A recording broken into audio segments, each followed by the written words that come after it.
Tengo el gusto de presentar en este nuevo bloque de Unidiversidad Noticias, analizando el tema del día, a Roberto Folari, doctor en psicología, analista de temas sociales y políticos, sobre todo de la coyuntura nacional y también, por qué no, de temas sociales y políticos de la provincia de Mendoza. Roberto, gracias por venir. ¿Cómo andas? No, por favor, un gusto y gracias por la invitación. Por favor. También tengo entendido que tiene la columna o algunas intervenciones en Radio Universidad, ¿no? 96.5, analizando temas de coyuntura.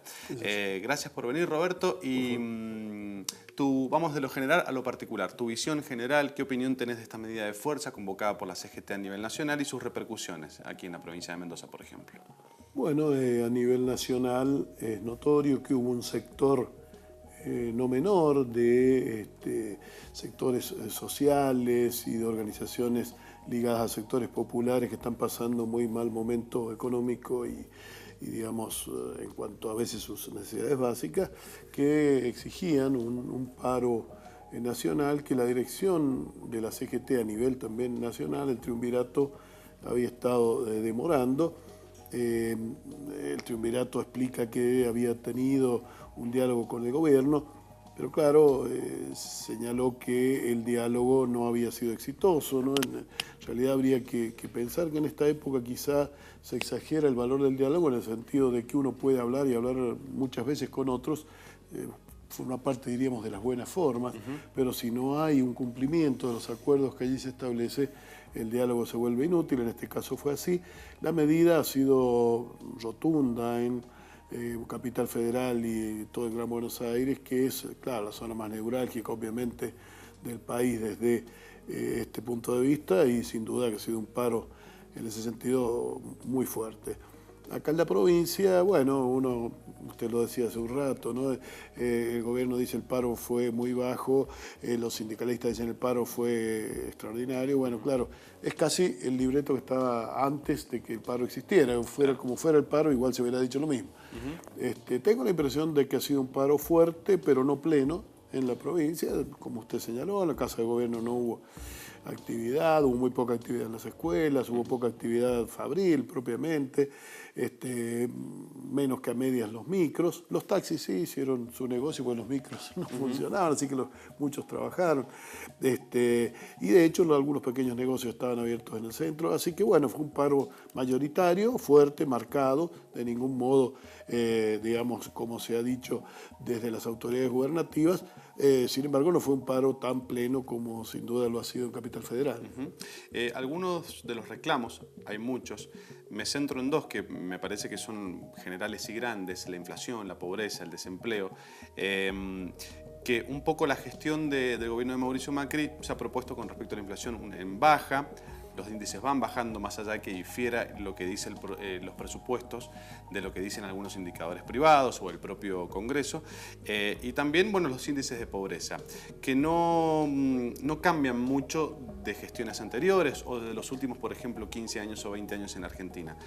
Comparto esta reflexión teniendo en cuenta por ahí la grieta que hay de ideologías o diferencias políticas hoy en la Argentina. ¿Qué análisis haces al respecto? ¿Cómo reflexionas sobre este tema? Bueno, es que los discursos que hay son discursos políticos muy primarios, muy de cada uno decir lo que le parece, digamos, ¿no? Las ciencias sociales están para utilizar los números y no para utilizar cualquier número. Claro. Les explico, por ejemplo, el tema de pobreza, es interesante, ¿no?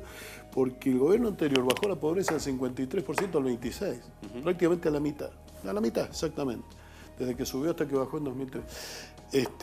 Dejó entonces 10 millones de pobres. Ahora había recibido 20 millones de pobres. Este gobierno lo ha aumentado en más de 2 millones. Ahora, claro, son menos los que ha aumentado que los que dejó el anterior. Entonces parece que el anterior era peor que este. Ahora, el anterior bajó consistentemente la pobreza. Este solo la ha subido. De manera tal que está claro quién aumenta la pobreza y quién la disminuyó. Claro, si uno utiliza los números caprichosamente, parece que es al revés. Claro. Entonces, bueno, se trata de utilizarlos de una manera que sea razonable. Lo mismo pasa con la inflación, porque el tema que importa quizá un exportador, quizá un gran empresario, sí sea la inflación por sí sola, pero el tema que le interesa a la gran mayoría de la población, que son empleados, son trabajadores, son asalariados, es el valor del salario, poder adquisitivo del salario. Poder adquisitivo del salario es una relación entre inflación y salarios. La inflación, entonces, no es el gran problema de los trabajadores. El problema es que si luego, cuando van a las paritarias se les da menos de lo que es la inflación.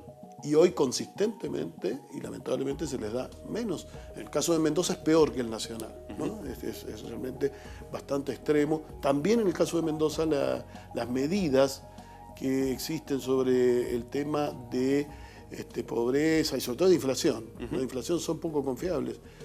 Usted habrá podido ver que sale siempre la mitad que lo nacional, con lo cual parece que estamos acá en el paraíso terrenal, ¿no? O que pertenecemos a otro país, digamos, ¿no? A nivel nacional es 10, acá es 5, a nivel nacional es 2.1, acá es 1. Digo, hay algo ahí que no es consistente.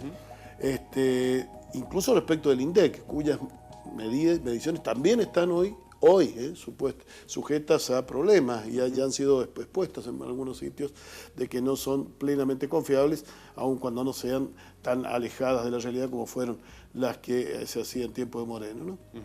¿De qué debería tomar nota la gestión nacional de este paro convocado para hoy y tras este paro de hoy?